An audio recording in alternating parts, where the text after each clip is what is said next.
Max, we've been on a roll of getting state champion head coaches on the show. I got to admit, my booking skills have been excellent. And by booking skills, I mean that I sent Coach Joe Drennon of Mineola a text, and he put up with me. And so here to talk about his state champion, Mineola Yellowjackets, is the head coach of Mineola. It's Coach Joe Drennon. Coach, how are you?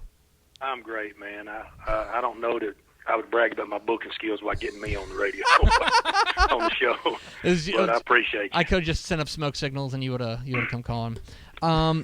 I want to ask you about the day after the state championship game, because we saw the big celebration when your Yellowjackets bring home the state championship with an emphatic win in the 3A Division I state championship game. But that was Mineola's first title. I know that is an area that has been hungry for a winner for a long time. Can you tell us what the party was like after the win?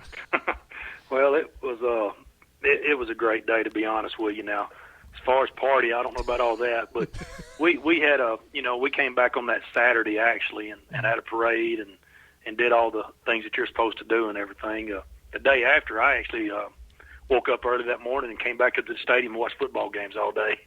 But my phone, I tell you what, I had to turn it off. It blew up, and for that, I was very appreciative of all the people that did text me and congratulate us and our team and everything. It was a neat deal. You guys were back in the state championship game after, let's call a spade after a disappointing performance in 2014.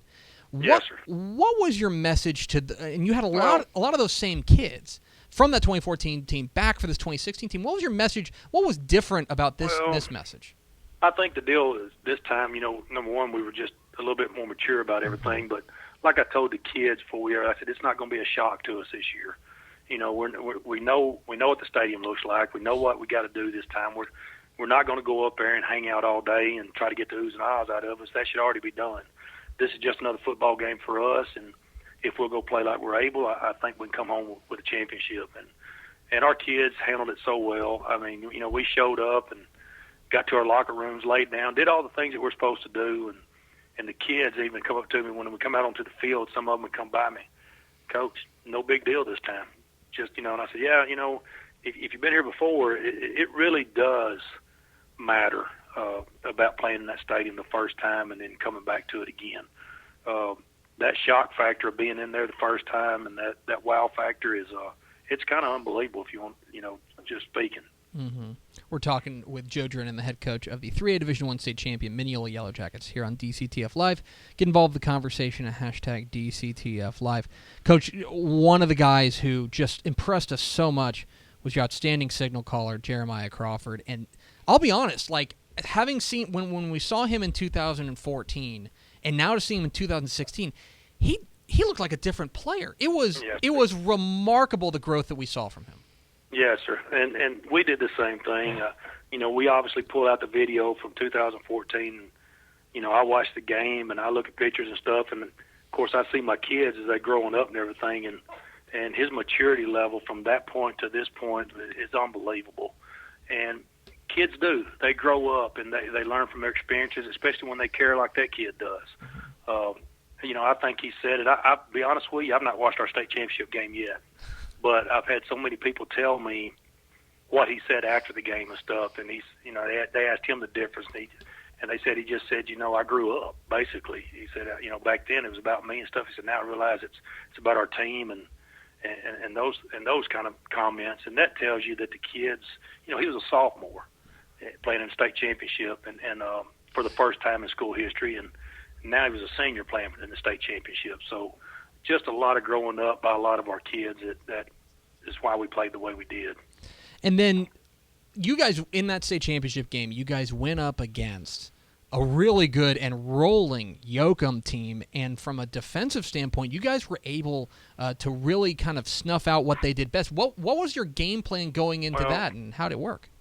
Well, they're very talented. Mm-hmm. They got a very good football team, and what an honor it was to go against them and actually come out with a win. But, we knew the big kid, we knew he was going to get yards. I mean, that guy's 200, they got him at 220. I'm going to guess at 240. I don't know.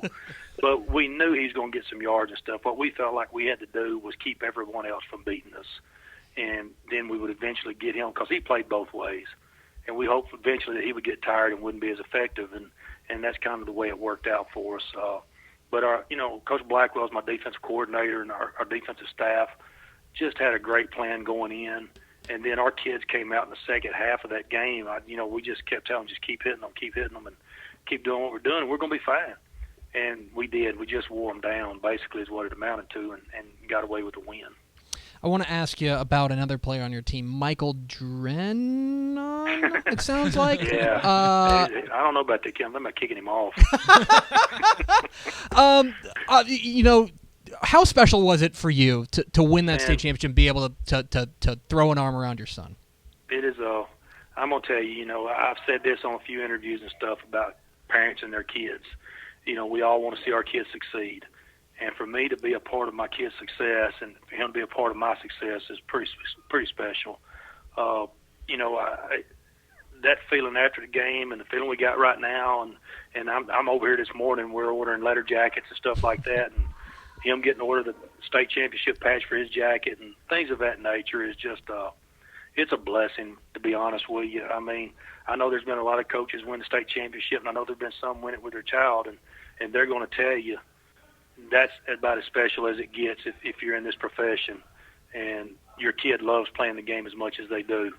I really can't describe it other than I can say, man, it's a special moment, and it's like I told somebody, it's something we're going to have together the rest of our lives. So pretty neat deal. With you guys, this year, obviously you guys came in. We had you guys ranked number 1 in Dave Campbell's Texas football, which I'm sure you either didn't appreciate or did appreciate. That stuff is what it is, and I know it's got to be done. So what I've always told people when they ask me that, or what do you think about it? I said, sure, it's nice to be relevant now. Yeah. I said, because before, when I got here, I don't think they were thinking too much about Mineola being ranked number 1. So, we're real proud of that. So I appreciate you guys for doing your job. Oh, geez. Listen, a blind squirrel finds a nut every once in a while. The worst part is when I have to call the coaches in the summer, or you have to call the coaches, and I called Coach Drennon. I'm like, well, we think you're going to be pretty good. Yeah. And Coach Drennon wasn't like, don't you dare. You never know how they're going to. But I mean, let's this season was not all sunshine and daffodils. You guys started off the year 0-2. Was there a little bit of worry?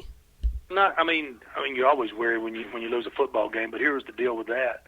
We got beat by Brock last year. We were 14-0 when we get beat by Brock in state semifinals.